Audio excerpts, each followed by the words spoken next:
at Mohawk College is situated on the traditional territory of the Haudenosaunee and Anishinaabe nations within the lands protected by the Dish with one spoon wampum agreement and is currently home to many indigenous peoples from across Turtle Island.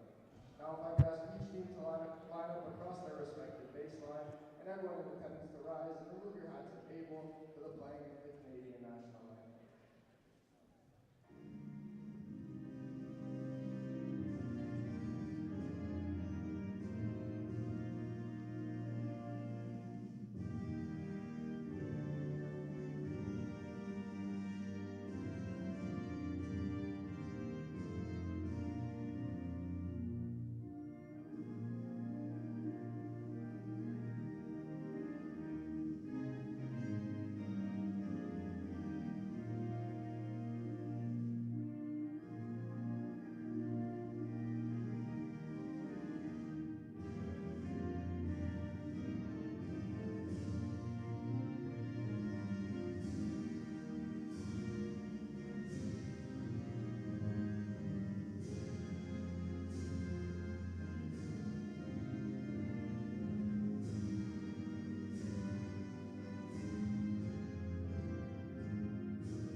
Outside hitter number 6, Emma Gross. Outside hitter number 7, Ivy Baxter. And an outside hitter number 17, Hope Nicholson.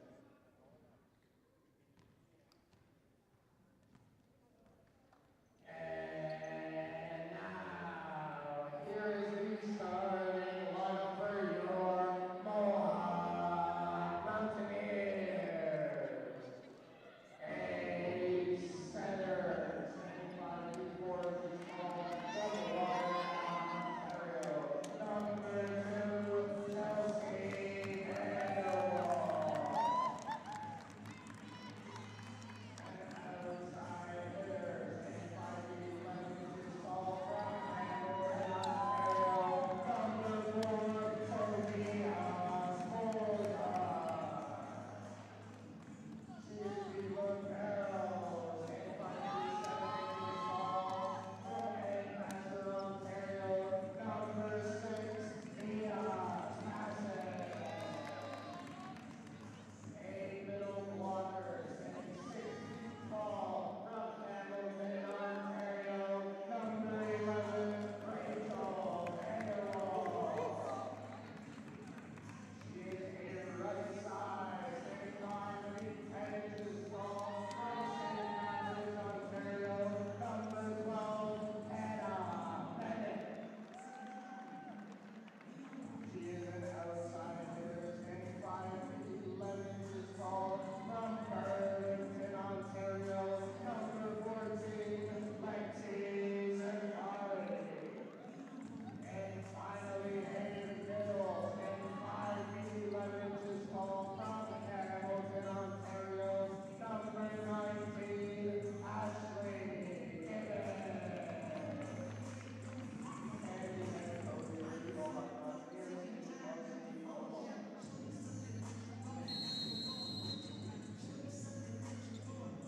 Recreation Center. I'm Sap Pearson, joined by Kyle Chambers. We've got some great OCAA volleyball action here today as the Mohawk Mountaineers come in with a 9-7 record, and they'll be facing the Niagara Knights with a 10-6 record. Kyle, take me through this matchup. We've got two teams very equally matched, especially in the standings. What can we expect from both teams? You can expect expect a game that's going to really go back and forth. I'm really looking forward to this one. We have some really powerful hitters on Mohawk side that's really shown up all year long. The second half of the season has been really impressive for the Niagara Knights. They're riding a 3-game win streak into this match. The Mohawk Mountaineers bounced back into the win column on Sunday when they faced the Sheridan Bruins, winning in 3 sets. Last time those two teams played was back on November 25th, and Mohawk lost 3-1, so we'll see what Mohawk can do here today at home. Yeah, that last matchup between the Mountaineers and the Knights, it was Niagara winning the first set 25-21. Mohawk bounced back in the second with a 25-21 victory as we've got started here in the D-Bark. And we're going to be called with a no over there for the Mountaineers, so Niagara gets started on a 1-0 advantage here. Going back to that last matchup on November 25th, Niagara took the third set 25-15 and then won the match in the fourth set 25-20. Chelsea Vanderwall here setting for the Mountaineers, goes to Hannah Bennett there. And an outside here for the Niagara Knights, and they'll immediately start with a 2-0 lead. Niagara's starting out strong here. They're going to take advantage of their opportunities here on the road. There's 2 keys here for the Mountaineers, Kyle. It's going to be communication on that first pass. What do you expect to see from them when it comes to that first pass to really get their play and their momentum going?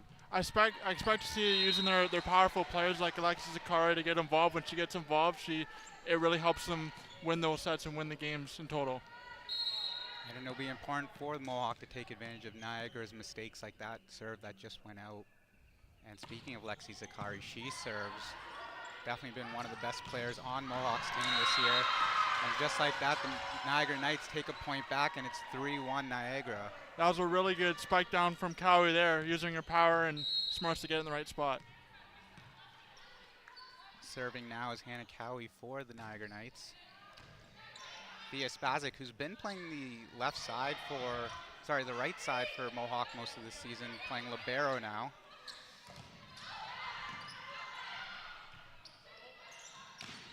Sophia Spoljar hits that one over, and that pass goes out, and Niagara cannot recover. We're at a 3-2 Niagara advantage.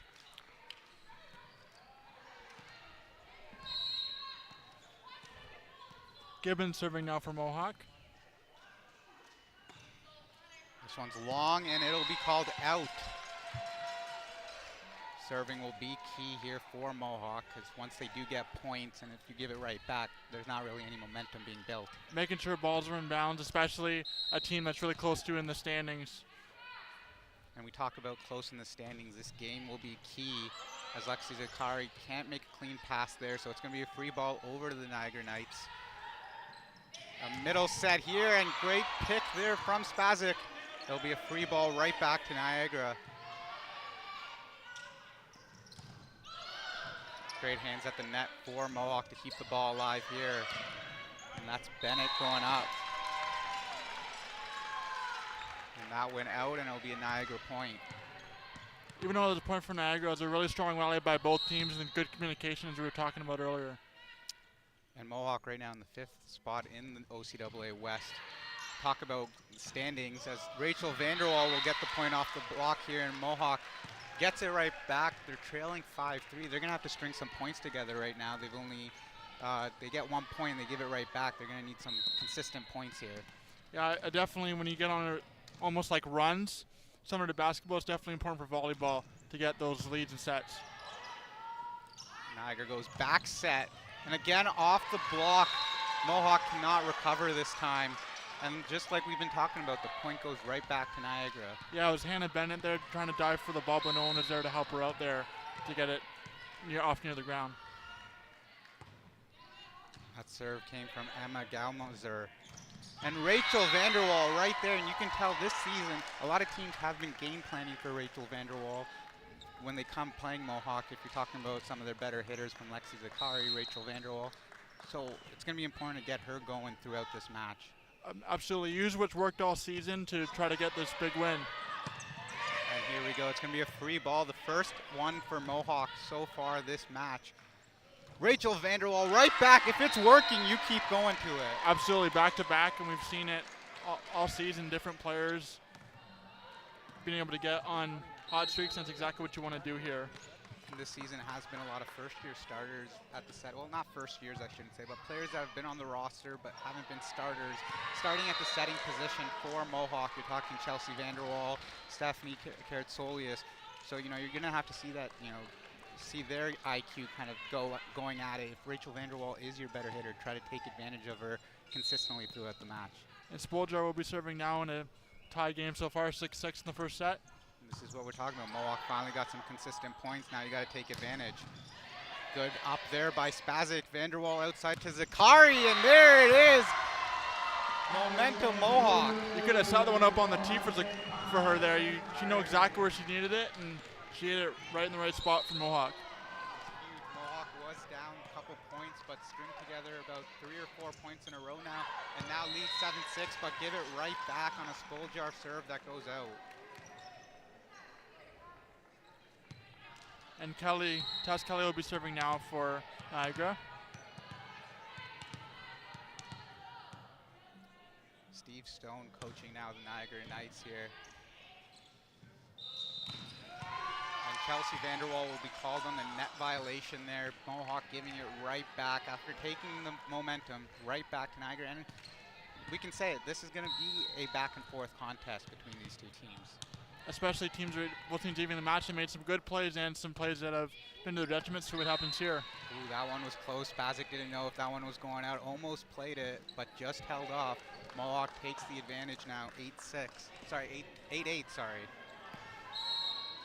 And Rachel Vanderwall will be the one serving now. She's had a very good set so far.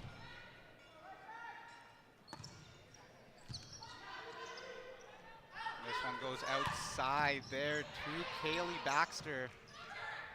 Back set to Bennett here. Bennett recently just became a starter for Mohawk, battling a couple injuries, so Coach Kovar having to make some adjustments. Outside is Lexi Zakari, and that's a smart play right there. It was a low set, just go off the block, get it out of bounds, and take the point.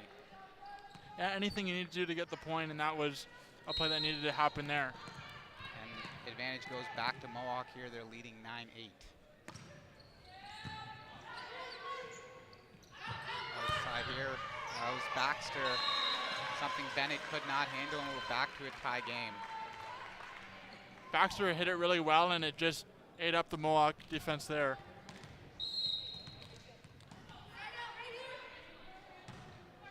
And that'll be hit at the net. Back to Mohawk. It goes 10-9. I believe we've already been tied about 5 times in this first set. Yeah, it's been very back and forth all game long. And it's been some missed serves. That's kind of the reason we're trying to see points going back and forth. So Chelsea Vanderwall serving. And that will be served out. And we keep talking about that's like 5 total missed serves between both teams. So that's just points going back and forth. When you get that momentum, you want to try to keep it. Yeah, we'll see if a team breaks through here in this one. As Baxter is serving now for Niagara. First-year player here. And she goes right into the net. Back and forth we go. And hopefully you see Mohawk try to take advantage of the mistakes by Niagara here. And Alexis Zakari, arguably the best server for Mohawk, will be serving now for them. And that's a great serve, as you mentioned, but it's called in on the line there. Zakari gets the point and the ace. That was exactly in the right spot for them. Mohawk has 124 service aces coming into this game, so that's very good for them. Got a decent crowd on hand on a Wednesday night here in the D-Bark. Outside here, the block did not close for the Mountaineers, and the Niagara Knights get the point. It's 12-11 for the Mountaineers.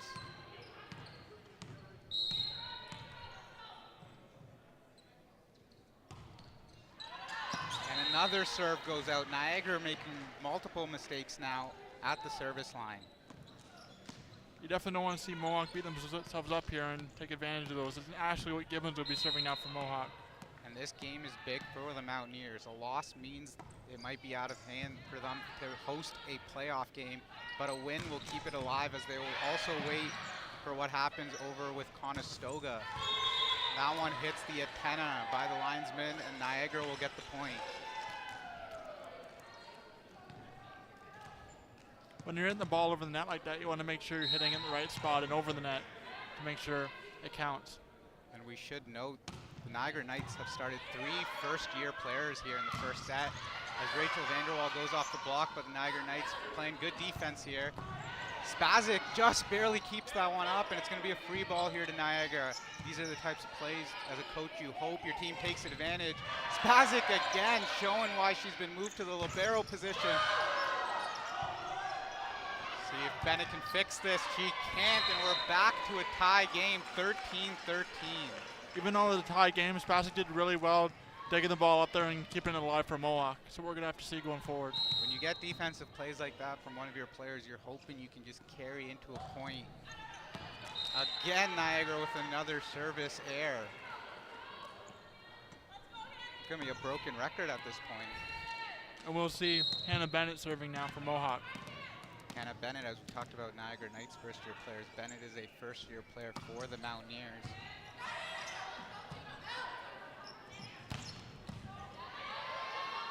Vanderwall sets it back court.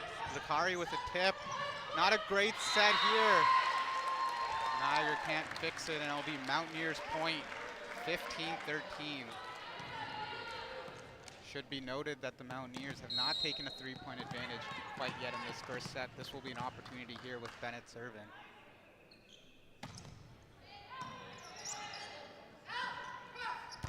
Off the block, and the Mohawk Mountaineers, there's the 3-point advantage.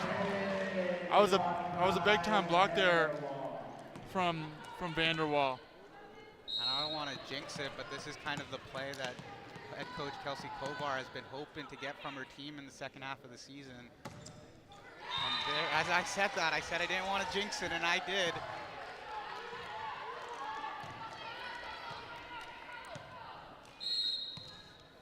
And Niagara is serving now.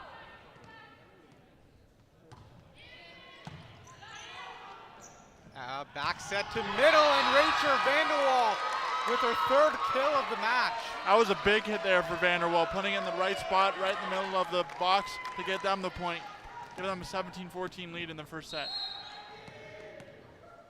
Mohawk settled in at the service line. We'll see if Spoljar can keep that going. Niagara's going to need a fix here. A swing that's not challenging the Mohawk defense. Lexi Zakari off the block. We're going to keep going here on a rally. Spazek off the net. Nobody can play it, and it'll be a Knights point. That was a really nice hit there from Matias of Niagara, and she was able to give Mohawk fits there on that point. We have a substitution here as Jaden Bertard will come in.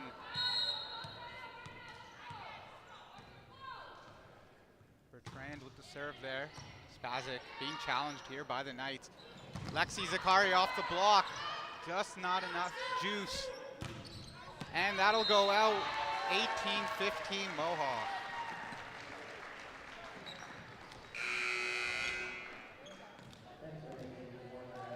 Kyle, you see a lot in volleyball. Coaches will bring in players cold to serve. Usually they're serving experts. They're talented. That's what they're skilled with.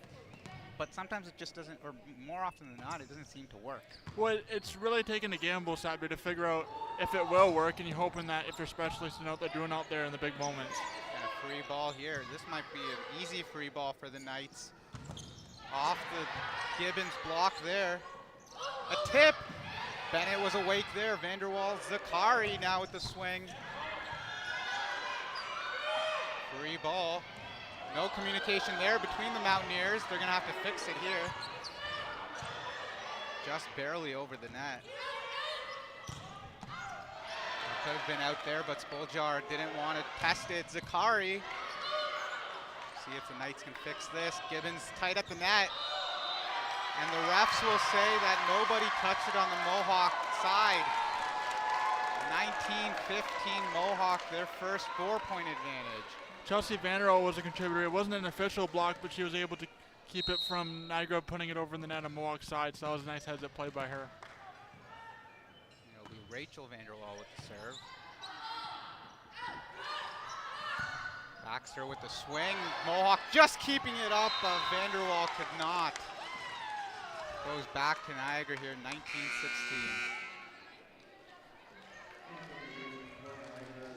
And it looked like Mohawk just couldn't get their bearings under them there. They tried, but just couldn't get it over the net of Niagara on that one. Sometimes when the ball kind of just trickles over like that, it becomes a very hard defensive play. And Beckford serving. Bazic playing well as a libero today. Zakari with another swing, but it's called out. And if you're the Mohawk Mountaineers, when the match is 2-point difference, you really want to get it back here.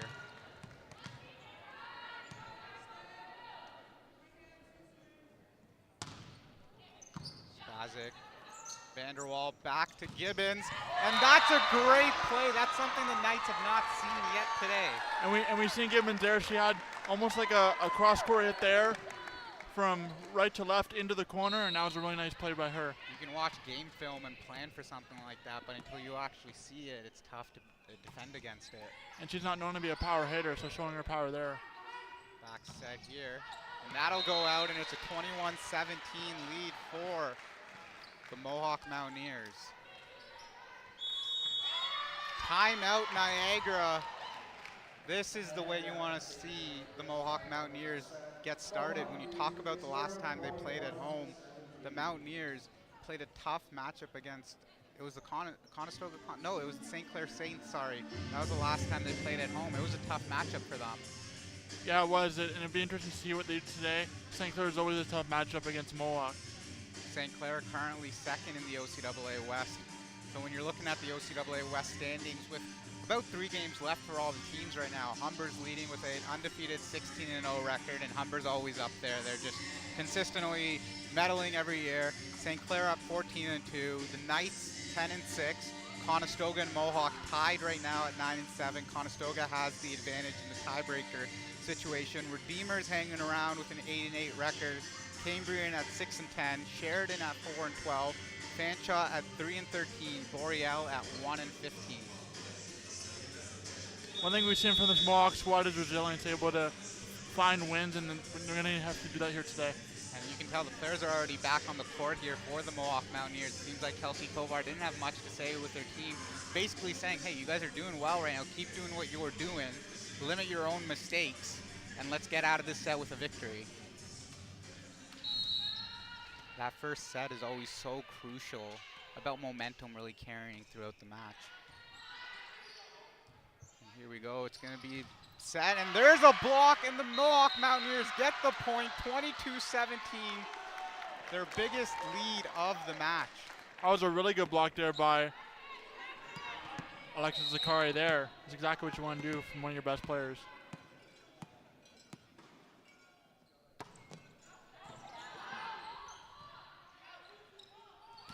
Swing by Taylor, and it's still up, free ball for Niagara. Mohawk not giving up here, tip, Vanderwall hits the ground, and a net violation will be called on Ashley Gibbons. That's a heartbreaker there when all your players are hitting the ground, getting to the ball. Don't want to make mistakes at the net. Oh, every player on the team needs to know what they're doing and do their job, because even one mistake that's off the ball could cost a point. Baxter, a Whitecourt, Alberta native here, served for the Knights. Vanderwall, I don't know if that was to Bennett or Gibbons, but Mohawk gets the point. The Mohawk player was able to have almost like a tip, almost like a basketball shot there to get it up and over the defenders for Niagara to get a point there. And Zakari will be serving now for Mohawk.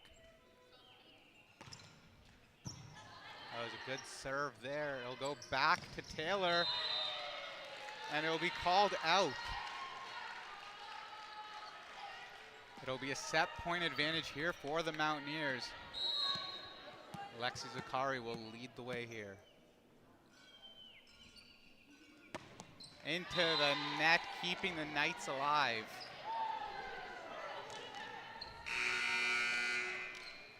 And we'll have a substitution here, and it'll be a service change here. Kyra Cameron coming in, a second-year Niagara on the Lake product. Last time this didn't work for the Knights. The substitution for the service, but that one works. That was a really good tip there by Taylor. She knew exactly where she wanted to put it with confidence and able to smack it down there to get the point for Niagara. 24-20. Here are the Mohawk Mountaineers. You want to shut this set down here. Spazic, Vanderwall outside to Spoljar. And it'll be a free ball. Vanderwall, Spazic, Bennett, off the block. Just a free ball here. Gibbons, Vanderwall, back to Bennett. Bennett with no block, and there you have it. The Mohawk Mountaineers take the first set, 25-20. That was a really good job by Mohawk, stringing some points together when they needed it. It's exactly what you want here at home to win the first set. You just said it right there. That first set is so crucial. Something it seems like the Mohawk Mountaineers have not been able to do this second half of this season. Now, you have this advantage. You're at home. You took the first set. What do you have to do to keep that momentum going and not get too much in your head if you're the Mountaineers? I think it's all about communication, but also getting off to a fast start. That's something Mohawk didn't do very well in that first set. That Niagara have a lot of points early. You want to make sure you're getting even stringing 4 to 5 points together in the second set to be able to try to win this game. It's first set went the Mountaineers' way, 25-20. We're going to take a quick break here in the D-Bark. You're watching OCAA live on Cable 14.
D-Bark, I'm Sapper Singh with Kyle Chambers.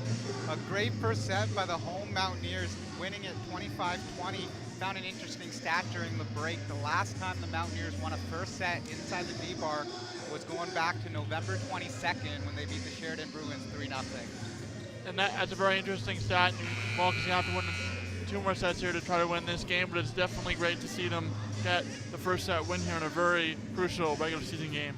And it's been a road-heavy second half of the season for the Mountaineers. They've played 4 on the road. This is only their second game at home in the second half in the year 2024. So that's a little bit of a challenge too, because the Mountaineers are known to be a home team. Absolutely, and especially in front of this home crowd. Their home crowd's into it, which is great to see as well.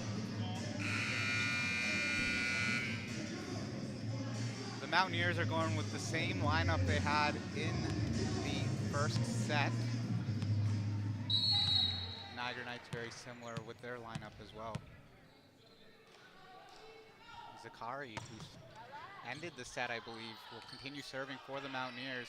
Free ball, Mohawk.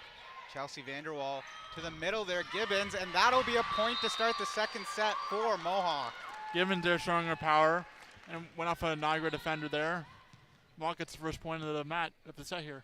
We talked about how well Rachel Vanderwall has been playing in the middle. Gibbons has been pretty impressive today as well.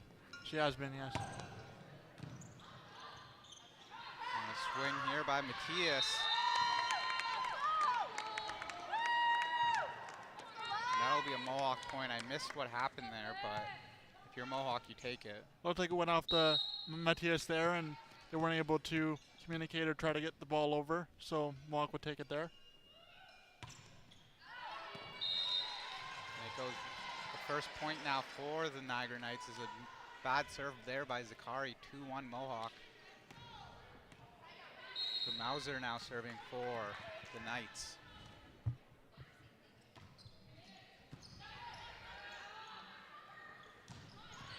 And great swing there by Bennett. This is why she's got herself a starting position now.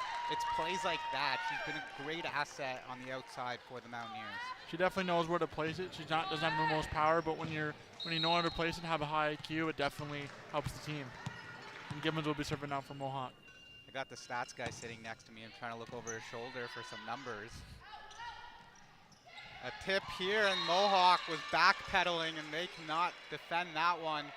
3-2 now, Mountaineers. That was a really strong tip there by Baxter getting over the defender for Mohawk, and a nice point there for Niagara.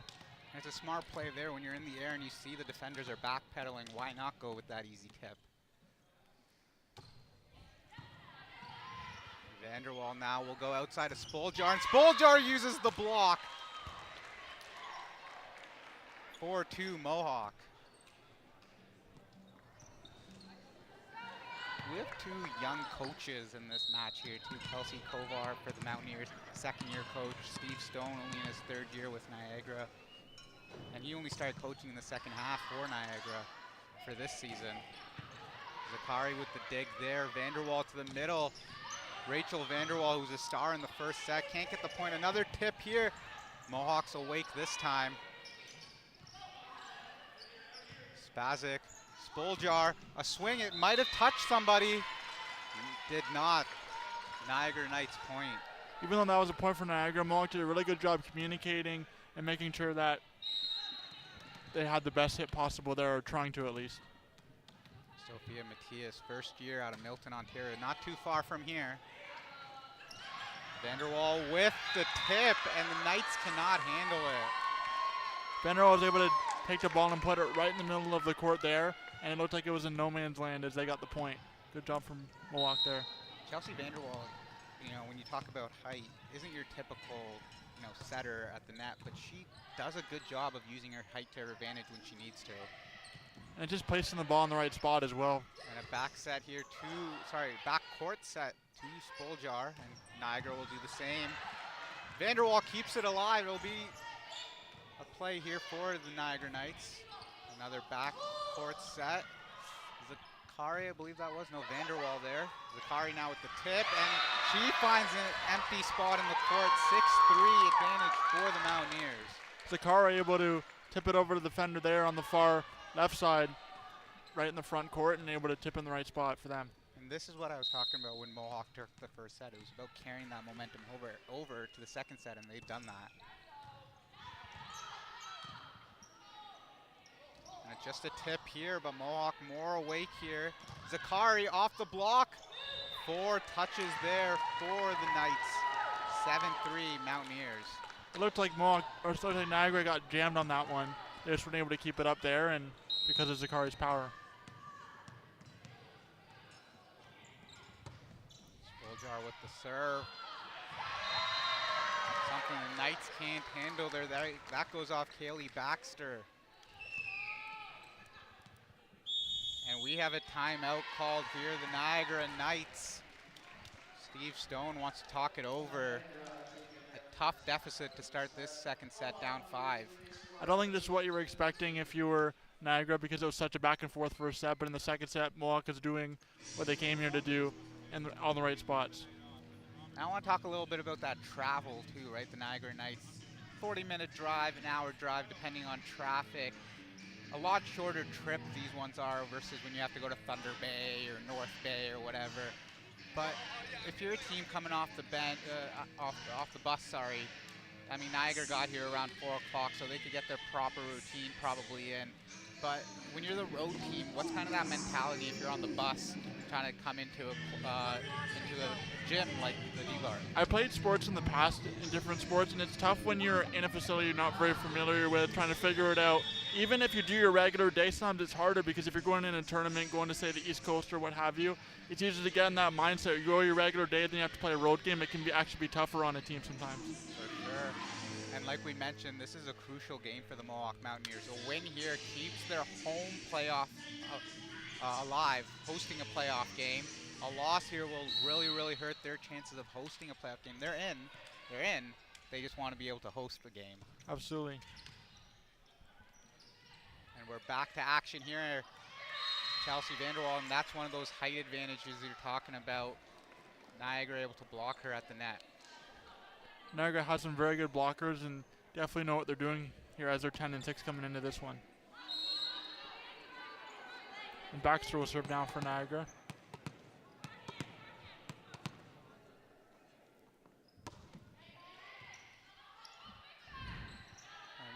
Boljar backcourt there. And this will go outside for Niagara. Vanderwall now. Lexi Zakari, she gets blocked. And out of the timeout, the Niagara Knights have a 2-0 advantage, but it's the Mountaineers that continue to lead in the second set, 8-5. That was a really good block there by Taylor and Cormier coming up there with a huge rejection to get Niagara the point. And that's been a concern for Niagara. They haven't been able to close their blocks here today. And Lexi Zakari, and that one gets the line, and Steve Stone does not agree with it. Steve Stone, or the ref, gives a warning here to the Knights. They don't agree with the call. I call it going the Mountaineers' way, and if you're Mohawk, you definitely want Zakari to hit those in to make sure they get those power points. No official, but I think that one was out, but the Mohawk Mountaineers will take it. A roll over here for the Mountaineers, a tip. Goes off the hands of the Zakari's block, and that deflection really threw off the Mohawk defenders. And Cormier will serve now for Niagara. We've seen her being very powerful defensively at the net here for the Knights. Cormier is one of those first-year players for the Knights. Serves that one into the net.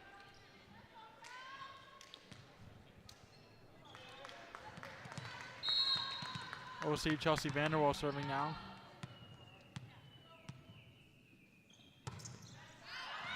That one might have been going out, but the Niagara Knights play it. It's a free ball here. Spazic, Vanderwall, Gibbons.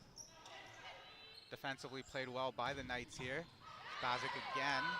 Vanderwall out to Lexi, and Lexi off the Knights block. 11-6 Mohawk. Nancy Zakari able to use her power to almost jam the Niagara defenders there to get the point for Mohawk. We saw 2-3 plays ago. The Knights had a great block at the net, really closed it up, but that one not closed quick enough. Taylor outside. And off the Mountaineers block, it's a Knights point.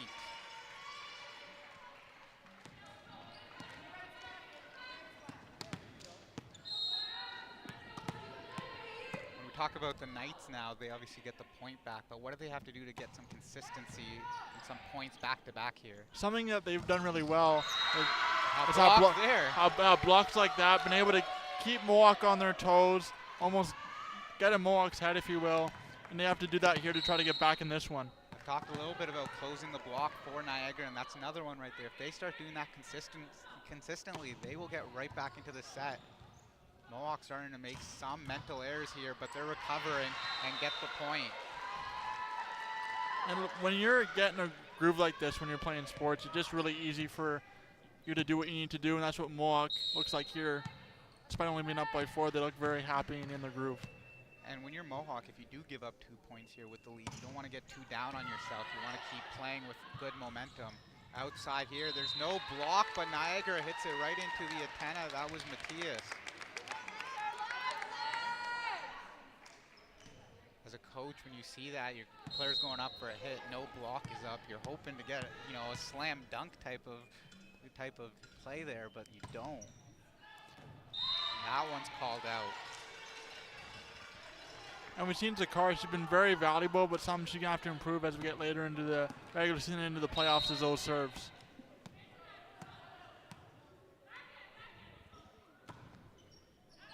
Spazic digs that one out. Spoljar with a big swing, and that one will be a Niagara point. Close though. I don't know who was at the net. I think it was Gibbons. She almost touched the net for Mohawk, almost losing them the point.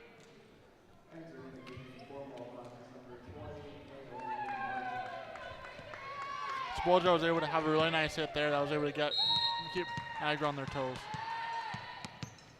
Hannah Bennett earning herself a starting spot here in the second half of the season. It's like whenever I say something good about a player, they make a mistake. It's one of those things, volleyball can go back and forth, and we've seen a lot of that here in this game.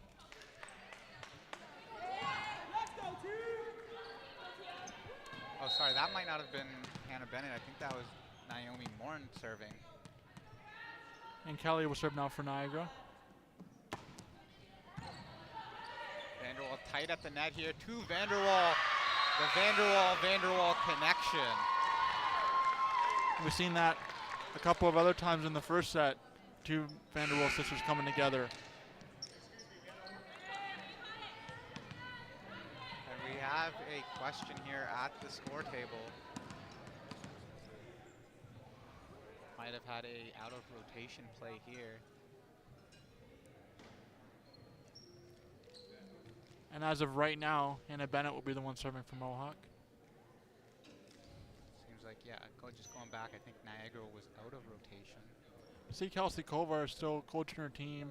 It's not like an official timeout, but it is a chance for the coaches to figure out what's going on with the call, but also coach their team as well. Coach Stone looking at the score table saying we were in rotation.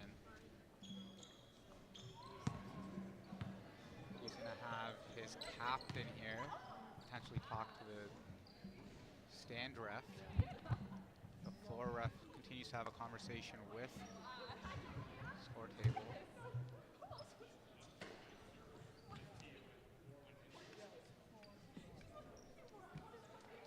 And if you're Mohawk here, you definitely want to keep the momentum. I think the substitution by Niagara might have thrown off the score table a little bit here. I think they're correcting it now. And we will be good to go.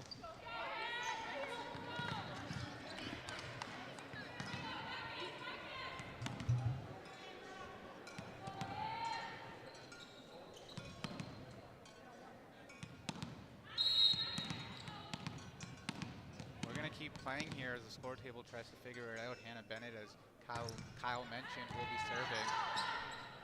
14-10 Mohawk in the second set. Point Niagara. That was a real hit with some power there from Cormier with the slam.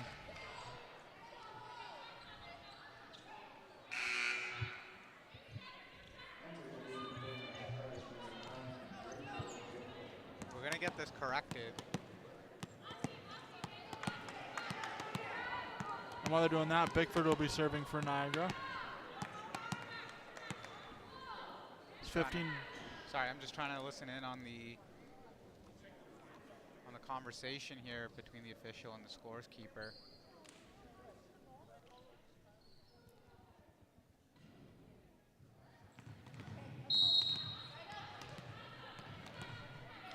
It's currently 15-11 for Mohawk in the second set. They're up 1-0. Rich Bickford comes in to serve here for the Knights, and they get the point. Chipping away here at the Mountaineers' lead. What Niagara's done really well is have those almost power tips that Mohawk can't respond to because they're so quick in the right spot. And when you make substitutions for serving here, you hope to get consistent serves over the net, but that doesn't happen. Bickford serves that into the net. And we'll see Spoldar here serving now. Something interesting about her is she's coming into this game with 101 kills this season. Tight at the net here, off the Mohawk block. Niagara gets the point. And it really has come down to those really close plays at the net for both teams. And I said it earlier, the strong blocks for Niagara will be key to get themselves back into this game. But them using the Mohawk blocks to their advantage, tip it off the side of the block will be key. But again, Niagara's getting in their own way with some missed serves here in this match. And that's why Mohawk has been able to have the lead here in the second set and why they're up 1-0. It'll be Rachel Vanderwall serving for the Mohawk Mountaineers. Vanderwall, a third-year player.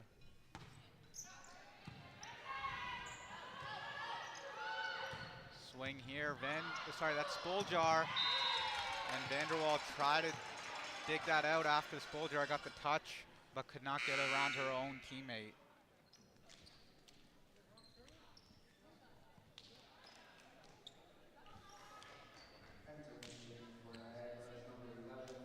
17-14 now for Mohawk. Another serving substitution here for the Knights. Kyra Cameron, who saw in the first set, comes in. Vanderwall sets it to Zakari, and Zakari shows her why she might be an OCAA All-Star this year. That was a big snap from Zakari. Exactly what you want to see from her. That was almost a highlight reel with the power she showed there. Niagara had no chance to react to that one.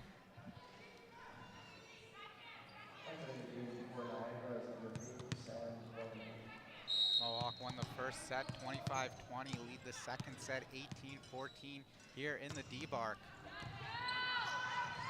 And this is going to be a free ball. See what Mohawk can do with it. Spazic, Vanderwall to the middle here. Gibbons. And into the net there by Emma Gamozar.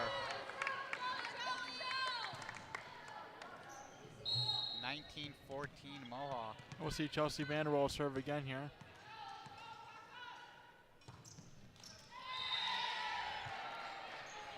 At that point, go to Niagara after it went into the net.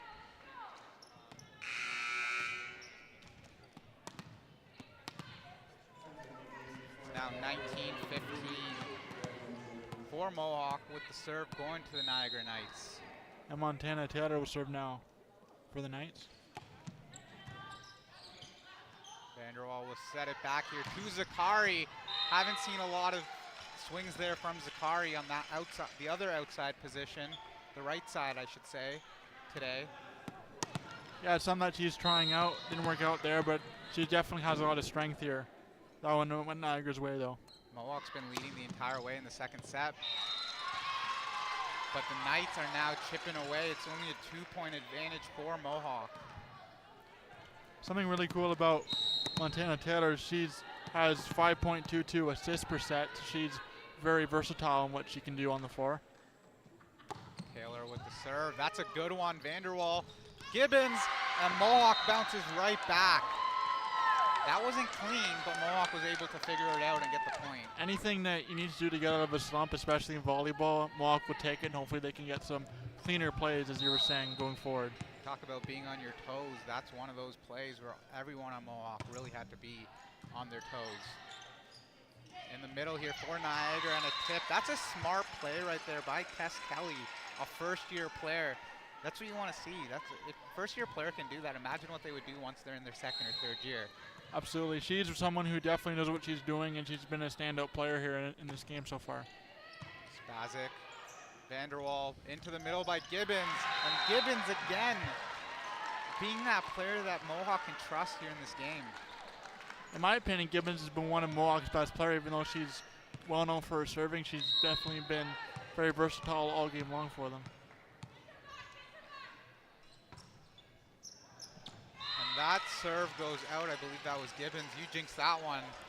She cannot get the serve in. The Knights are hovering around here. And we'll see back serve now for Knights. Coach Stone giving a quick message to his team at the front of the net there. And again, for the Niagara Knights, it's like when things are starting to go good, it's missed serves, missed advantages there. And for Beck, it almost looked like a curveball. You'd see in baseball kind of just curved out of play, and Mohawk didn't even need to try to go for that one as they knew it was out of play. How different would this set look if Niagara got, just 3 or 4 other as a serve goes out? But if you're the Niagara Knights, how different does this set look if you just get a couple more, serves to go over the net and in? I think it would for Niagara Sabir look a lot different, but I think you can say the same for Mohawk. It could be up by at least a lot more points, at least by 10 points if that happened. And Spoljar gets the point now for Mohawk. They're 2 points away from taking the second set. And we talked about how important it is to win the first set, but going up 2-0 in such a key, crucial match here is big for Mohawk. Yeah, absolutely, especially when you just need 3 sets to win the game. And another service mistake in this match. It's 23-21 Mohawk. Service now for the Knights. And Baxter will serve now for Niagara. Spazic with the pass. Vanderwall. Zakari, she gets blocked and it stays inbounds, and we have a 1-point game. That was a really big time block by Tip. Taylor and Cormier there. They've been a great tandem all game long. Mohawk has led from the beginning of this set. There's been no ties. Could this be the change here in the second set? Zakari now with the dig. Outside to Vanderwall. And the Mohawk Mountaineers have set point here, 24-22. Vanderwall was able to just put it over the net and almost like a regular hit there, and it just went out of bounds. So we've got a timeout here now for Niagara, their final of the second set. But I'm looking back at the score count here. You know, Mohawk got started in the second set 1-0, then it was 2-0, and really they've led the entire way. But Niagara started to build some momentum that if you're the Mohawk Mountaineers, you got to, you know, crush it here in this next point, because in the third set, if Niagara comes out strong, you really, if you're Mohawk, you really don't want to see a fourth set. And you really don't want to give up any more points to Niagara as well, because you don't want their confidence to go up. So you definitely don't want to tie it 24-24, have to go the 2-point advantage to try to win the set, because any point can really change the momentum of this game. So. And you don't want to go anywhere. We still do have a second match coming up later on tonight. The Mohawk Mountaineers men's volleyball team will take on the men's team from Niagara.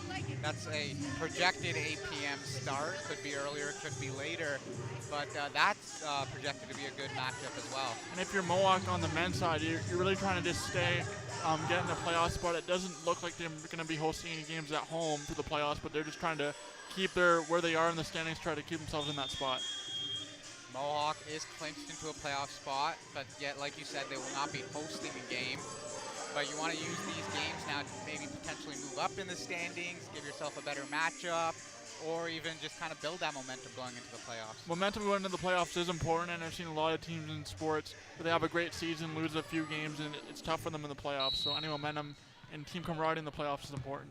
Rachel Vanderwall will serve here. Set point for the Mountaineers, and that timeout ices her. And we're back to a 1-point set.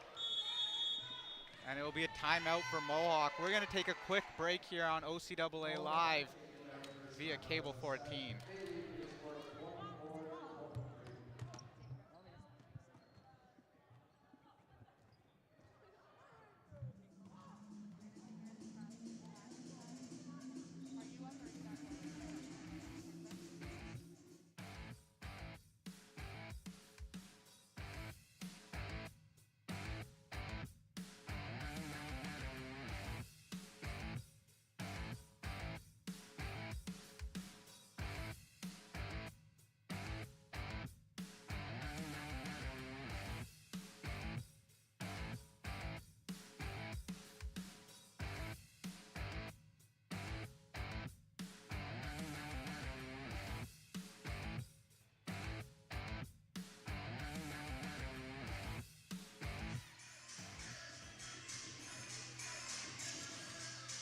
Back inside the D-Bark, I'm Sapir Singh, joined by Kyle Chambers. OCAA Live action on Cable 14. Sam Cormier will be serving now for Niagara. This is a big turning point here. If Mohawk can get the point, this will be a 2-set advantage for them. Lexi Zakari, go to your best player when you need a point. For Zakari, she's shown her power, and she was able to jam him up there for Niagara, and that was exactly what Mohawk needed. Mohawk takes the second set, 25-23. After winning the first set, 25-20, they lead the match 2-0. We're going to take a break. It's going to be about 2.5 minutes before we return for the third set. I'm Sapir Singh with Kyle Chambers. Stick with us for a fun third set.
in Hamilton, Ontario, at Mohawk College, inside the D-Bark. We're getting set for third set action between the Mohawk Mountaineers women's volleyball team and the Niagara Knights.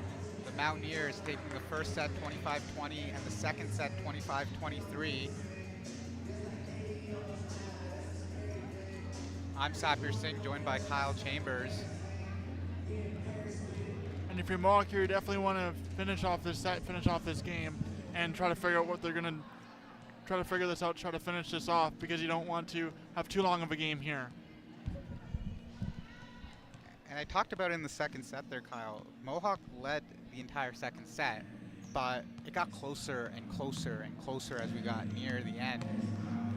If you're looking at, it's 2-0 match for Mohawk, but Niagara has the momentum a little bit. Niagara has the momentum, but you definitely want to get the first few points here. Mohawk was able to do that in the second set. We'll see what happens in the third set, try to finish Niagara off here. And that one stays up. Great play by Spoljar defensively there. And that's called in. So the Niagara Knights start off with a 1-0 advantage. That's very important for Niagara. It's the first time they've led since early on in the first set.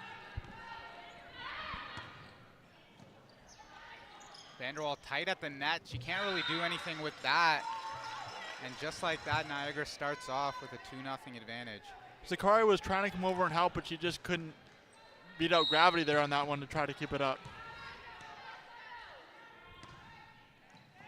Spoljar, Vanderwall back to Zakari, and she's got to go one-legged, sorry. Free ball here. Another tough one for Vanderwall, but Gibbons off the block. And the Knights are called on the net. That was a really good job by Mohawk, just keeping the play alive. And when you keep plays alive like that, you just never know what will happen there. So Zarkari coming up big, and she'll serve now for Mohawk. And her serve goes into the net. Niagara regains that 2-point advantage. And Kelly will be serving now for Niagara. Kelly out of Niagara Falls, Ontario. Vanderwall out there to Bennett. Bennett gets the point, and it's 2 serving 3. And Bennett was able to put it in the right spot, and you could tell that Niagara tried to dig it out, but they weren't able to get there. It's a smart play by Mohawk there. And you'll see Gibbons serving now for Mohawk. Tight at the net for the Knights. The Mohawk block is late, and Cormier gets the point. Cormier did a really good job of getting the hit, and it really kind of just deflected off the side of the Mohawk defender's hands there. Matias serves for the Knights, and that one goes out.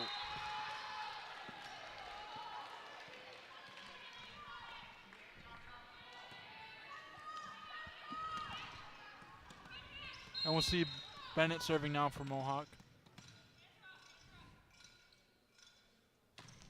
Her serve goes right into the net.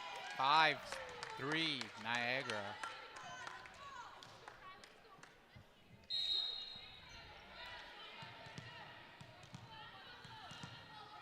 Baxter serving now for the Knights.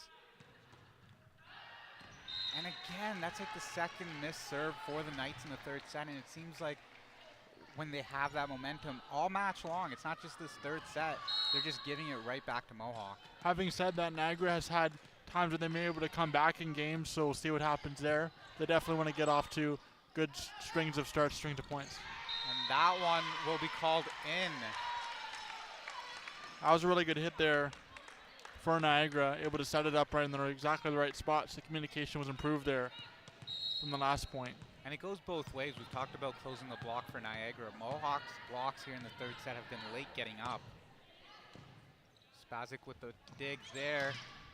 Vanderwall, and that'll be Mohawk point.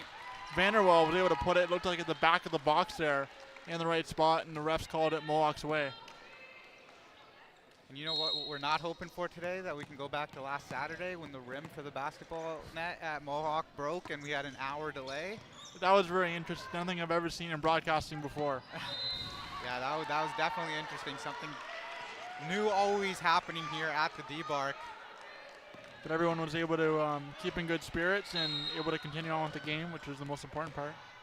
Mohawk ties it up here. It's the first time these two teams have been tied in the third set since it was 0-0. And again, the Mohawk block is late, but Spoljar makes a great defensive play. It's going to be a free ball now for Niagara. And Niagara takes advantage. They lead 7 serving 6. That was a really big hit there by Taylor.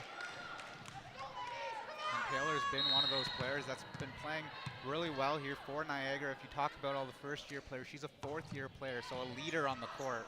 She has 13 digs coming into this game this season. And Ashley Gibbons puts that one down for the Mohawk Mountaineers. We're back to a tie, 7-7. Seeing Ashley Gibbons, she's able to put the ball in the right spot and really been, in my opinion, the most valuable player for them so far in this game. Chelsea Kovar, head coach of the Mountaineers, giving Chelsea Vanderwall instructions on where that serve should go. Serve placement is key when you talk about game planning. Vanderwall gets that over, and that mistake lets Niagara take advantage. Matthias there with a really nice hit. She knew exactly where to put it, and it was really tough there for Mohawk to try to respond on that one. Looked like Mohawk was backpedaling on that one.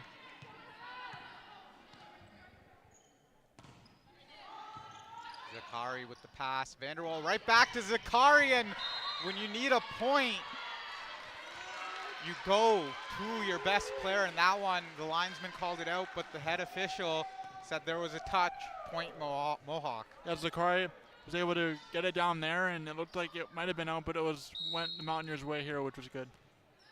And now it'll be Zakari serving. 8-8 game, and Zakari again into the net. I feel like that's the second time in a row she's done that. It really has been a lot of serves to the net here, Sabri, and it's the reason why it's been closer than it should have been on both sides of the court. Starting to hear some noise from the D-Bar crowd, and that helps the home team. The serve goes into the net. We're back to a tie. We've gone 6-6, 6-7, 7-7, 7-8, 8-8, 8-9, now 9-9. Back and forth we go. Gibbons with the serve there. Mohawk able to dig this one out. Vanderwall, that's a low serve, and Rachel Vanderwall can't do anything about it. It's 10 serving 9 now. That was a really big tip there by Cormier. She was able to just get it down because Mohawk was on their heels there on the defensive end. And I talked about it a little bit earlier about how the game's gone back and forth, but it's gone tie, advantage Niagara. Tie, advantage Niagara. Niagara's really got to string some points together if they want to win this set. And if you're Mohawk, you want to string some points to get a lead here. And that one goes Niagara's way, and they take a 11-9 lead. That was another big time block there from Niagara, and that's what's been really powerful for them, using their defense, turning into the offense with tips and blocks. Rachel Bickford has been a great server for Niagara today, and you can see it from that one. It's going to be a free ball. Niagara's going to try to regain a 3-point advantage here. It's a back set. Spasic uses one hand there, I think. Spoljar will have the swing here. She rolls it over. Niagara gets one more chance here. Baxter, but Spoljar's there to play it. Backcourt set, Zakari. And this will be Rachel Vanderwall, and Mohawk, it's still in the air. Free ball here, Zakari, Vanderwall, Bennett. And it's still in the air. Great defensive play here by the Niagara Knights. Spoljar tries to end it, but it's the Niagara Knights who will get the point with a strong block. That was really good by communication by both teams. You could tell they were both really fighting for that point, playing their best volleyball, but that one going Niagara's way. And this is where Mohawk will be battle tested. That was a tough point to lose, but can you keep your head up?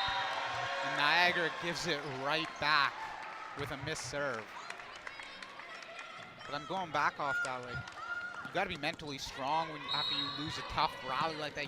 Mohawk was the better team. Defensively though, Niagara just stepped up huge for that point that gave them the 3-point advantage. And if you're in Mohawk, you definitely want to match Niagara's defensive tactics to try to continue to try to get points. And that was a tough play. Zakari was there defensively, but Bennett dives in front of her. Had Bennett left that one, Zakari probably could have played it. It goes back to a 3-point lead now for Niagara, 13-10. Baxter serving now for Niagara.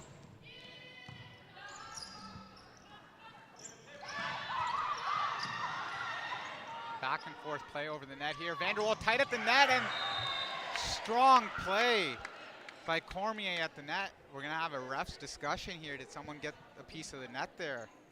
It looked like there might have been touching in the net, but both teams were definitely playing close to try to.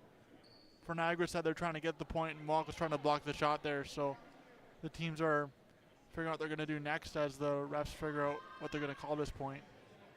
And it will be Mohawk point. They're going to say Niagara touched the net. It's funny, I had a conversation with the refs prior to this game talking about getting a potential broadcast camera on the pole of the net, if they'd have any issue with that. We don't have it today. Hopefully the next home game we have. But they said no issue, but we're not going to do any challenge plays at the net. I was like, hey, I don't think we have that much equipment either, so we're good. It is cool we're able to do broadcasts, do it for students, and be able to give students in all different fast opportunities. And Niagara, you can tell they're picking up momentum. They're getting louder now after each point. You can tell even on the Mohawk side, they're getting excited too. So the back and forth action has definitely got fans out of their seats here. And we talk about how this is on Cable 14 and on OCAA Live. You talked about the students. The production's done by Mohawk College students, and you yourself are a student here at Mohawk as well, and it's a fantastic job all year long. Yeah, thank you very much. It's been great to broadcast alongside Tyler Kennedy as well. And it'll be the biggest lead of the match for the Niagara Knights. It's 15-11. Kelsey Kovar, head coach of the Mohawk Mountaineers, takes the timeout, and we're going to take a timeout as well. We'll be right back in the D-Bark on OCAA Live via Cable 14.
Welcome back inside the D-Bark. I'm Sapir Singh, joined by Kyle Chambers.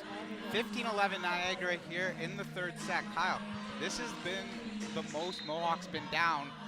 How do you turn the advantage here? Really got to use your momentum. Lead on your players like Zakari, and Gibbons has had a hot hand, so get the ball to her to try to get the ball over the net and get points here. They've had a difficult time testing Cormier's serve, so we'll see what Mohawk can do. Zakari with a great pass there. Vanderwall, we keep saying it, use your best players when you need a point. Mohawk has done that. Lexi Zakari stepped up, and there, Rachel Vanderwall steps up. Rachel Vanderwall will take a tip over the Niagara defenders there, and this crowd is definitely into it now, folks. And the middles for Mohawk have been terrific today. Vanderwall and Gibbons. See where this one goes. It's outside. And Taylor uses the Mohawk block just to throw it right over the net. And she knew exactly what she was doing there, not intimidated at all by the two taller defenders, and put it right in the right spot there. Almost like a quarterback putting it right in the right spot on the throws there. And if you're Mohawk, you want to end it here in the third set. You know, the longer this match goes, it feels like it's momentum Niagara. Vanderwall here just barely gets around Gibbons, and Zakari with the swing, but Niagara's defense is here and playing now tight at the net. Vanderwall just barely catches her feet there. Blocked at the net is Zakari, and the Niagara Knights are rolling. And we've seen Niagara use their strength with their defense to keep Mohawk on their toes there, and showed there again. And again, go back to that late portion of the second set. Niagara was starting to get that momentum, and they have it now here in the third set. Not a great set there by Vanderwall. Good block there. It's gonna be a point for Mohawk. That was a good defensive block by Mohawk, and that was a miscommunication there by Niagara. Mohawk kind of playing Niagara's game, so to speak, on that one. And we got a "Let's Go Mohawk" chant in the D-Bart going, but they'll go silent for Chelsea Vanderwall's serve there. I don't know why that was a tongue twister, but it was. And that will go in for the Knights. They regain a 5-point advantage. And if you're Mohawk here, you almost want to use the momentum of the crowd to stay in this game. Crowd gets loud here. Spazic, Vanderwall, it's going to go back to Zakari on the right side. But again, the defense for Niagara's really picked up here, and they continue to use Mohawk's blocks to their advantage, and now they lead 19-13.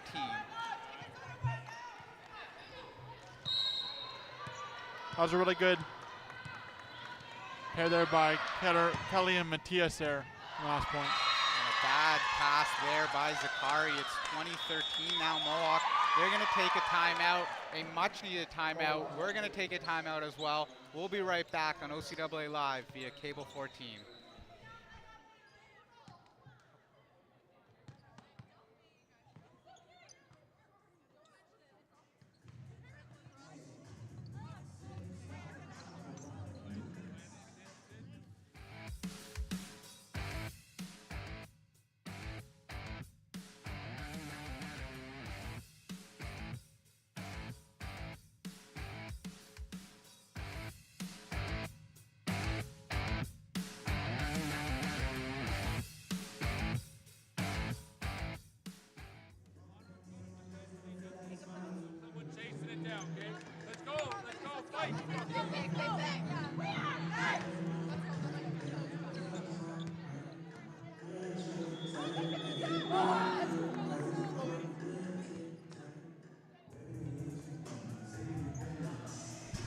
Welcome back to OCAA Live action on Cable 14.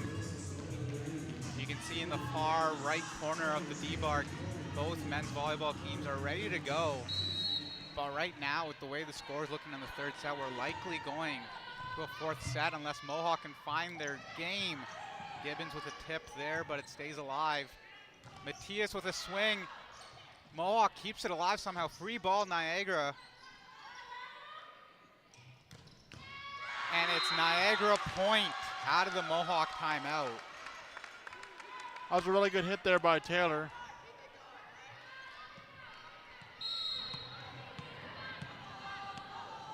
Mohawk with hands on their knees now. As a coach, you don't really want to see that. One-handed swing by Zakari. The officials say nobody touched it. 22 now, sorry, 22 serving 13. You can see Mohawk players trying to encourage each other here, but you definitely want to keep positive body language as the set starts to slip away from Mohawk. Vanderwall here to Zakari. Point Mohawk, 14-22. And Zakari using just looked like a regular tip there. Able to get it over the net, and miscommunication as it almost looked like it was almost a curveball type play there off the Niagara tip. Timeout Niagara now. You know exactly what Coach Stone is trying to do there. You know, you have a big lead, so if your team, you know, gives up a couple points, you want to call a timeout, settle them down again, let them know, hey, we can keep this going.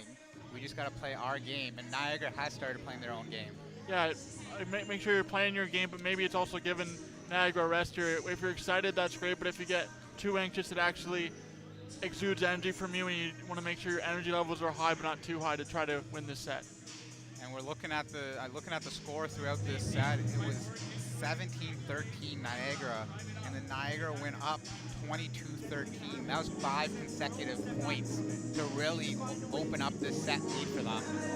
Yeah, you can definitely see why Niagara is one of the better teams in the division, absolutely, and that's exactly what they've been shown here in this set. And like I said, that timeout wasn't really a let me sit my players down for Coach Stone to be like, okay guys, we need to do this better. It was a quick, you know, take a breather. We have a big lead, yes, but no lead is safe in the OCAA or in volleyball, right? Mohawk gets the momentum. They can get 5 points right back. All of a sudden, it's a 3-point game. Both teams have shown how they can be dangerous and why they're so good teams here as we get later into the season. 22-14 right now for Niagara. Zakari serving for Mohawk. And a block there by the Mountaineers, but the ball stays in the air for Niagara. Zakari with a good dig. Gibbons in the middle. And Gibbons, who is someone we talked quite a bit about in that in the first 2 sets, has been quiet here in the third for Mohawk. She's someone who's a serving specialist. When you can see her get on hot streaks, that's great. But I wouldn't make that one work. But you're going to have all hands on deck here to try to get back in this set. Tia Kelly serving for Niagara. And that'll go out.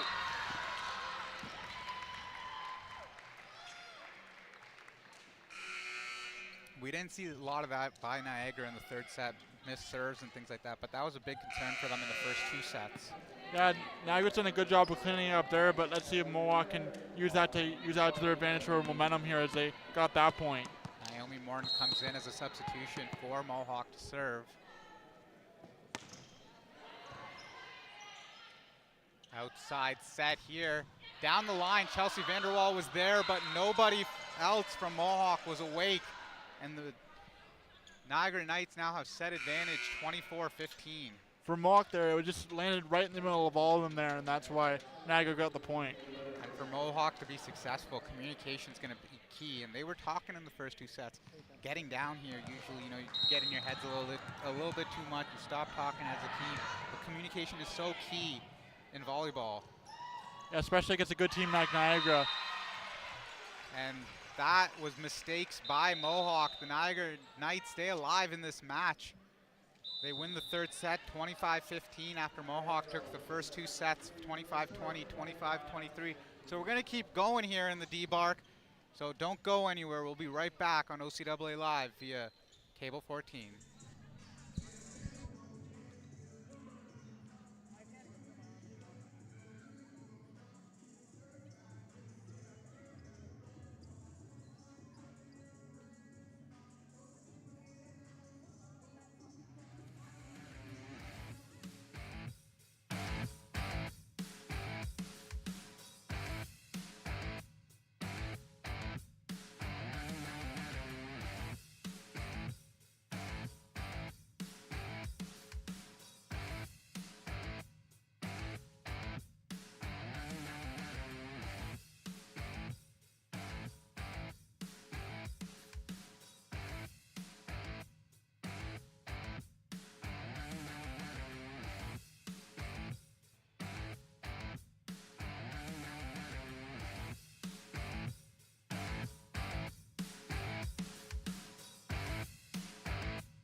Back inside the D-Bark here at Mohawk College in Hamilton, Ontario. I'm Sapir Singh, joined by Kyle Chambers. Kyle, that third set, we watched Mohawk completely collapse after great 2 first sets. if you're the Mohawk Mountaineers, you're head coach Kelsey Kovar, what are you saying to your team during that huddle between sets? You're saying to your team, Sabir, in the second set, you guys were really good at getting those points early, and often. You need to get back to that confidence here to try to finish Niagara off. Hey, Mohawk is still up 2-1 here against a better team in the standings, so that's a win there. So take the wins you can get them and use that positivity to try to win this set. Lexi Zakari will start serving for Mohawk. Send your best server to the line to take that first point, and the Niagara swing will go right through the Mohawk block. Gamalzer there with a really nice hit. It should be the one serving now. And you're seeing some talking here by Lexi Zakari on the Mohawk side, but nobody else is really communicating. That was what was there in the first 2 sets. Tough one here, and it'll be out. I don't really know how to call that one. It was a set from the deep corner of the court, a high ball, but it just squeezed over the net, and Mohawk gets the point. It was a floater there that no one really got to, but Mohawk will take it here as they need all the points they can get right now. Gibbons with the serve, just barely goes over the net. It'll be Mohawk will get it right back in the middle here, and Rachel Vanderwall gets the point for Mohawk. Rachel Vanderwall, again, hitting to the middle of the box, and that's what she's done really well. To get Mohawk the point there. And now you're starting to see the smiles back on the faces of Mohawk after 2 points here. They only have a 1-point advantage, but you want to keep those smiles coming. Smiles and confidence. Again, off the block for Niagara. They tie it back up 2-2. And Calliher will be the one serving for Niagara. Sorry, go ahead. She has 58 kills coming into this game. Chelsea Vanderwall will set it here to Bennett, but she's going to get called for a 2-touch set there. Niagara takes the lead, 3 serving 2. And this match has really been like close during the early portions of the sets, but it's one team in the middle portion usually takes advantage and goes on to win the set. See who takes advantage here. Sophia Spoljar with the fix there for Mohawk. Matthias now with the swing. This time she's blocked at the net. Zakari with the dig there. Vanderwall. Bennett, who's been quiet. Nobody touches it. It's now 4 serving 2 Niagara.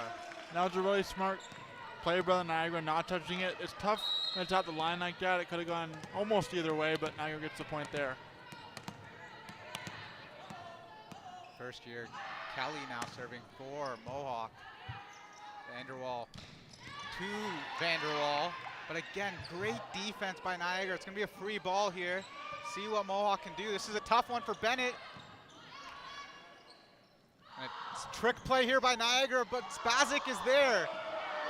Niagara try to call for a double touch for Mohawk, but it's not called. And Spazic again, what a one-handed dig. Free ball. This is the one you want if you're Mohawk. Vanderwall to the middle. Vanderwall again, and it'll be the Mohawk point. Both teams, their best players are playing like their best players, trying to get the best set possible. Good back and forth volleyball here at the D-Bark. The rallies are the big ones. If you're the team that gets the point, you're feeling good now. You feel like you can get on a roll. But if you're the team that lost the point, it's okay. Let's not get in our head too much. We've got to bounce back here, especially your Niagara. You have a 1-point lead. No reason to get in your head. Good teams going at it, absolutely. It comes right over to us over here. So free ball once again for Mohawk. But again, a bad pass. Oh, it's going to be a Mohawk point. Looked like there was some kind of a... Coach Stone is going to argue that one. He's going to say they said the setter jumped in the air on that one, but she's a backcourt player. We're back to a tie 4-4 game. I don't know if we're going to get a change here. If you're Mohawk, yeah, gotta leave your best players out there. We're going to stay 4-4 here. Coach Stone doesn't like it, but we're playing on. And this one's going to be a misplay or mispass here by the Knights. Spoljar tips it into the back corner. There's nobody there. Mohawk Mountaineers lead 5-4. It looked like Niagara was really playing in the front of the defensive court there, and Spoljar was able to put it in the back where nobody was, so smart play by her. Sophia Spoljar showing why she's a veteran player, understanding the court and seeing the open spots. Bennett again serves here. Niagara in the middle here. And that'll be called in. We're back to a tie, 5-5.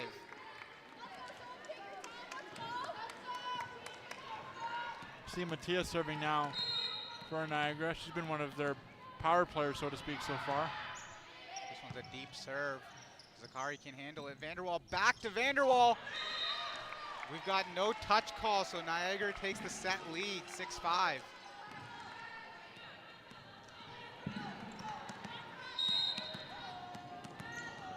Both teams are playing a lot better than they were early on. Mohawk regaining their skill. They played a tough third set. See what happens here, and nobody's there for Mohawk. Great tip over by Montana Taylor. And Niagara again using their power tips. When they're confident, they're almost like spikes, but they're really putting a spot with power where Mohawk can't dig it out. This is the type of match you were expecting between two teams that are only separated by one win in the standings. Sophia Spoljar, a lot of touches there, and it'll be point Mohawk. It looks like with that one from Spoljar went right off Grausmer there. That was the difference why Mohawk got the point. If you're just tuning in, Mohawk took the first two sets 25-20 and second set 25-23. Niagara came back strong in the third, winning 25-15. Niagara comes into this game with a 10-6 record. Mohawk 9-7. It's going to be a free ball Mohawk. Spazic, Vanderwall, right back to Vanderwall, and she's blocked, and it's going to be called out by the linesman. Mohawk ties it back up 7-7.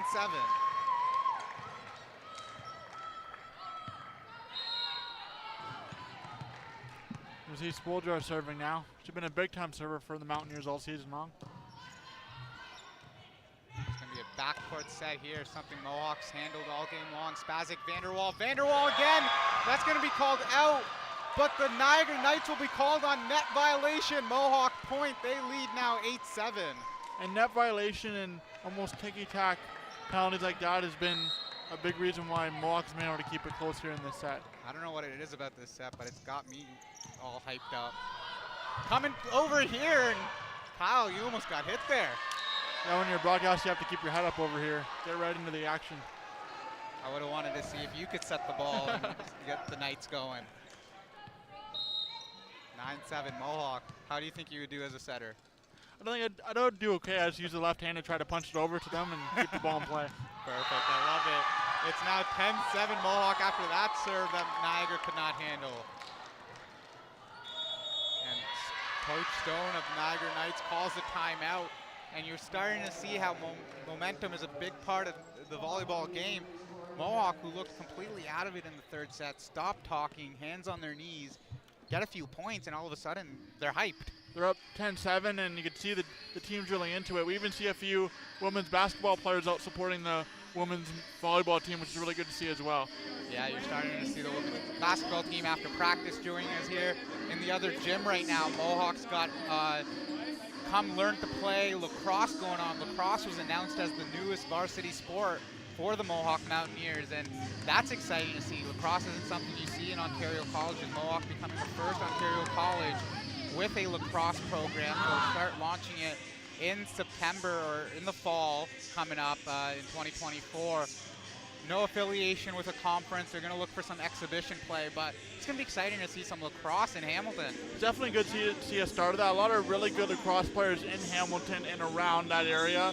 Very important part of the Hamilton, Brant, Haldeman, Norfolk, kind of in that hour to 2 hour range area, so it's good to see lacrosse being part of the forefront here. Mohawk lacrosse program led by head coach Andy Secor. He's currently an assistant coach in the National Lacrosse League with the Georgia Swarm, who just recently were in Hamilton playing the Toronto Rock. The game didn't go Andy Secor's way, but you know, when he coaches Mohawk, I expect every game to go Mohawk's way. Out of the timeout, the serve goes out, so Niagara gets the point. They now trail Mohawk by 2. When you have points out of timeout, Sapir, it's very important to get those points because it really could be a momentum swing. See how Mohawk can bounce back here. Outside, Lexi Zakari, and she's blocked. In the first 2 sets, what you were seeing was Zakari was taking advantage. She was slamming it home, but now Niagara's really closed their blocks on her. Taylor and Cormier there, they've been a tandem all game long for the blocks, and they were huge there for Niagara. Taking Zakari out of the match is huge if you're an opposing team. And that's going to be a back corner point. Niagara thought it was going out, but it did not.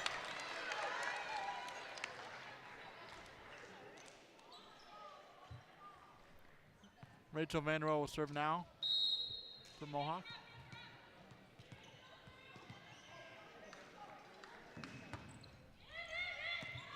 And there were 3 Niagara players around the ball there. No communication at all. It's an ace for Rachel Vanderwall. And Rachel Vanderwall, it was really, so to speak, a normal serve. She's got it over, and if it falls in, it falls in. So good job for her. Vanderwall serves it over again. Tip here for Niagara. They're gonna get the point. There was no Atena touch there. So it's 12-10 now Mohawk. Service goes for Niagara. And sorry, you get Cormier. You were just about to say Cormier serving for Niagara, but every time she served recently, it seems like Niagara's got the momentum off her serve, so see if they can pick it up again. Gibbons now off the block. That's what you were seeing from Ashley Gibbons in the first 2 sets, and now you see it again here in the 4th set. Yeah, absolutely. You have Ashley Gibbons being the best player here today. It's exactly what you want to see. I think you just gave away who your player of the game is if Mohawk comes out with the win. Outside set for Niagara. There's no block there. So Niagara gets the point. And again, really powerful winning from Niagara. They can match Mohawk's power point for point here, as we saw all game long. Getting loud here in the D-Bark.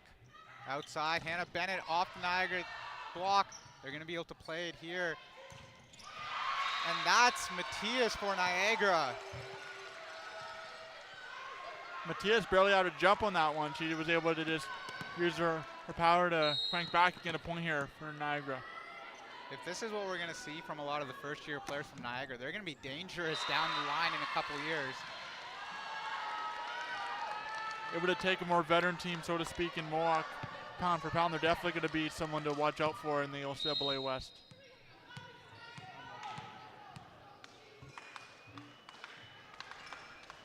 Zakari just barely over the net. Mohawk block with a tip there. Vanderwall goes back to Bennett. Bennett off the Niagara block. It's 15-12 Mohawk.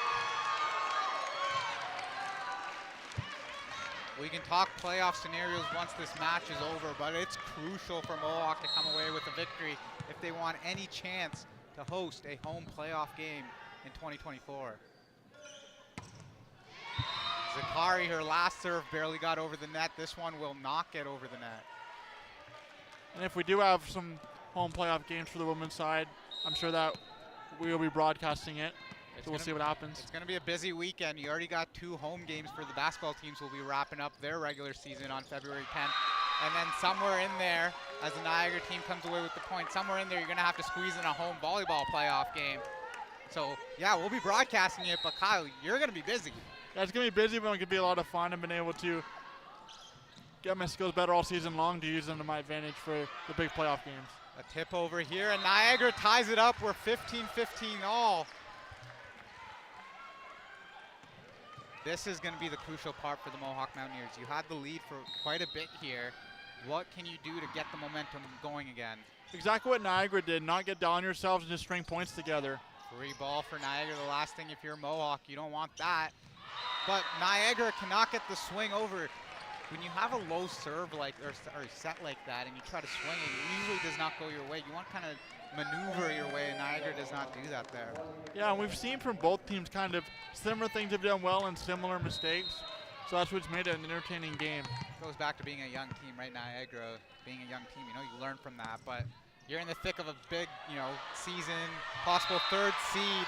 So you don't want to make those mistakes. Mohawk gets the point there, 17-15. It looked like that one went out right off the Libero there, or Libero, to give Mohawk the point. I mean, Morton has been a substitute for Coach Kovar to come in serving during this match. in the middle here. The block is late, but Mohawk keeps it up. Can Bennett do something with it? And she does! The Mohawk Mountaineers get the point. They lead 18-15.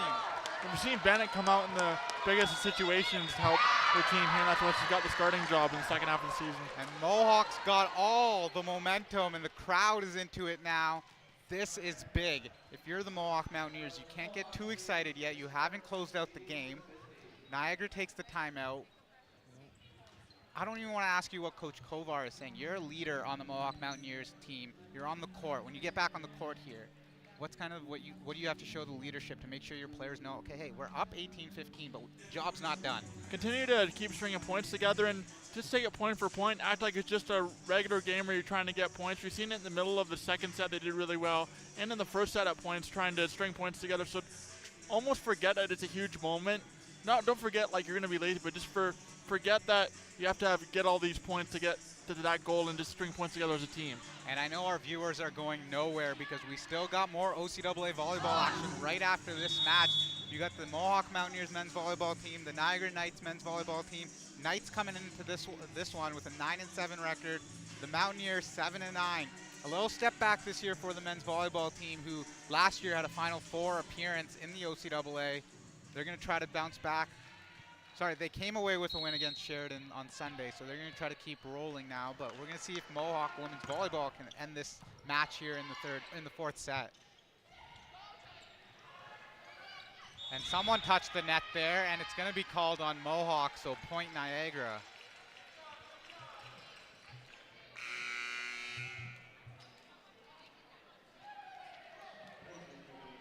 And this is Kyra Cameron coming in. She's come in a couple times to serve for Niagara. Both teams using their bench here in this match. Not a great first pass by Zakari, but it's fixed by Vanderwall, and Bennett gets it. It's in the air. Swing here for Niagara. Spazic playing libero, gets it up. Vanderwall, it's tight at the net. Vanderwall, that's Rachel Vanderwall now.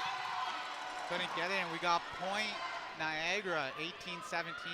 And that was a really good blocking tandem there from Matthias and Cormier, able to get up there to give Mohawk fits on that one.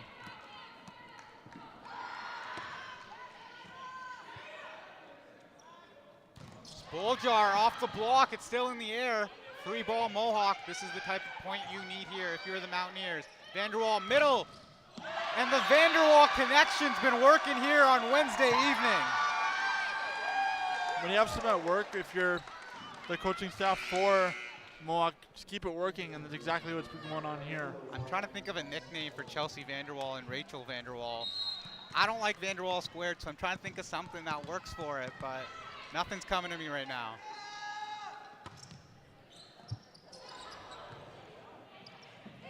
A tip here. You could hear that from Kelsey Kovar, head coach of the Mohawk Mountaineers. A tip now. The tipping works for the Mohawk Mountaineers, 2017. As Sophia Spoljar tips that over. And for Spoljar, that was exactly textbook. I think everyone in the building could see that one going over and falling, but it was right in the spot where Niagara had no chance of trying to get at it at all. Hannah Bennett serving now. Back set here, Matthias. She's been killing it for the Niagara Knights. And the Knights come away with the point thanks to Sam Cormier.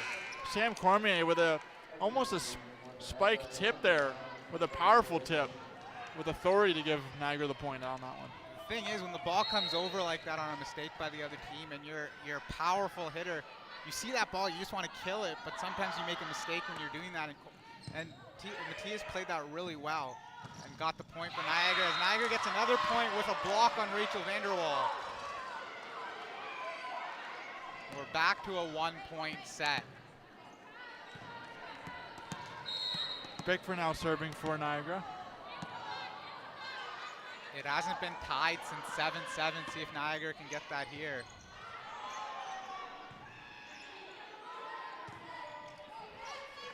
Free ball for Niagara for the tie, and they'll get it. We're tied 20-20. And we've seen a really nice play there from Taylor. And Mohawk calls the timeout.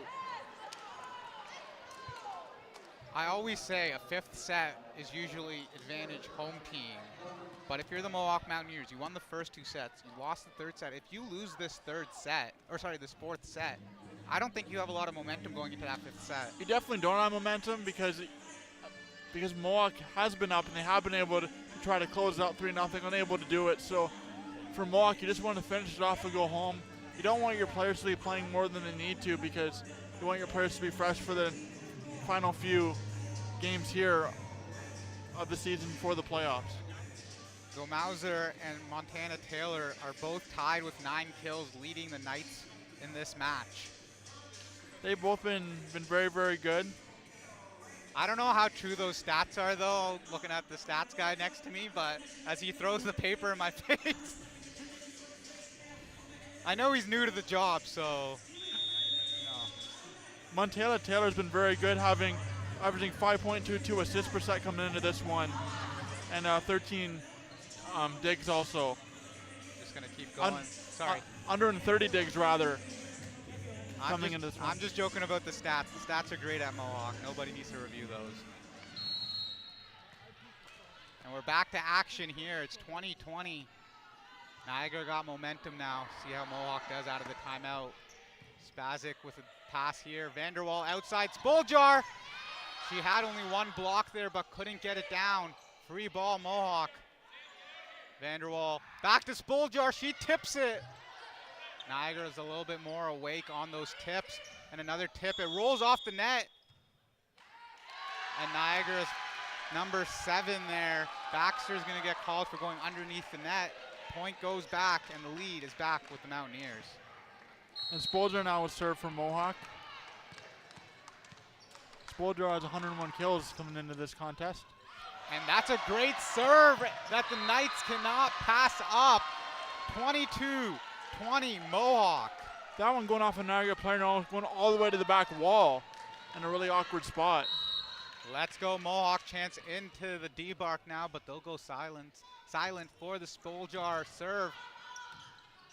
It's tight here. Tipped over. Chelsea Vanderwall. Back set 2. That was Spoljar.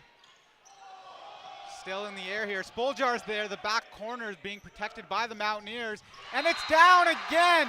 Vanderwall to Vanderwall. The Vanderwall connection, as you said, working out there. Maybe this is something we'll see more often as the last few regular season games will wind down here.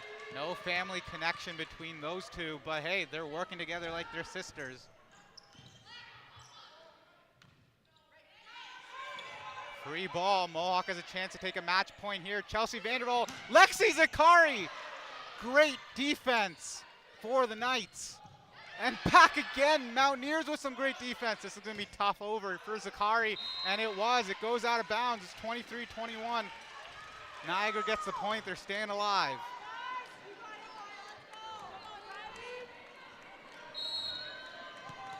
And Baxter will serve down for Niagara.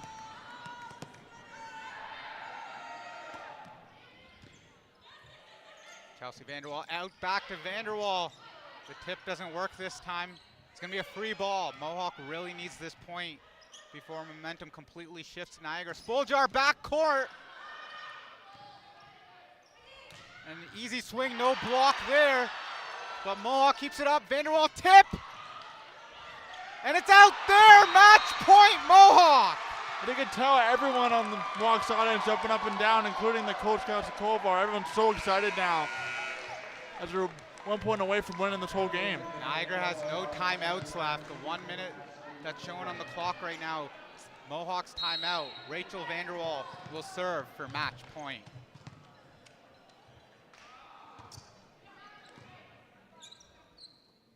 Back set here. The block is there, but it's used by Montana Taylor. That is a veteran move by the 4th year.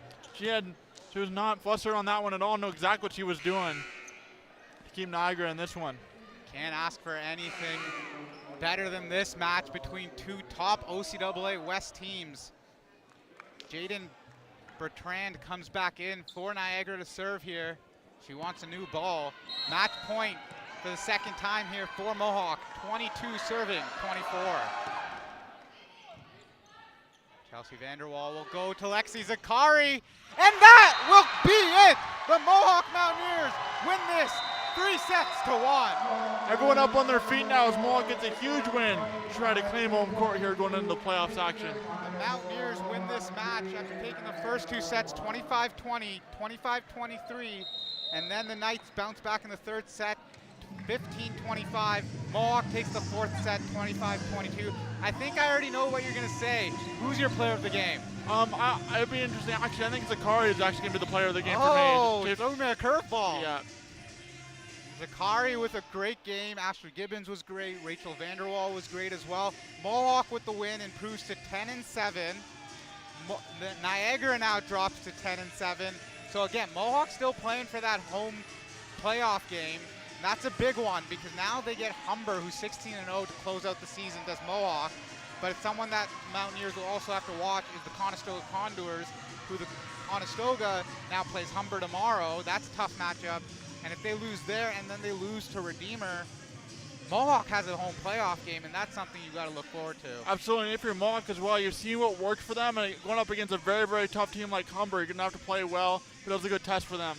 The Mohawk Mountaineers come away with a 3-1 set victory here in the D-Bar. We're going to get set for more OCAA action as the Mohawk Mountaineers men's volleyball team hosts the Niagara Knights. It's going to be a good one. Stick with us here. I'm Sapir Singh with Kyle Chambers on OCAA Live via Cable 14.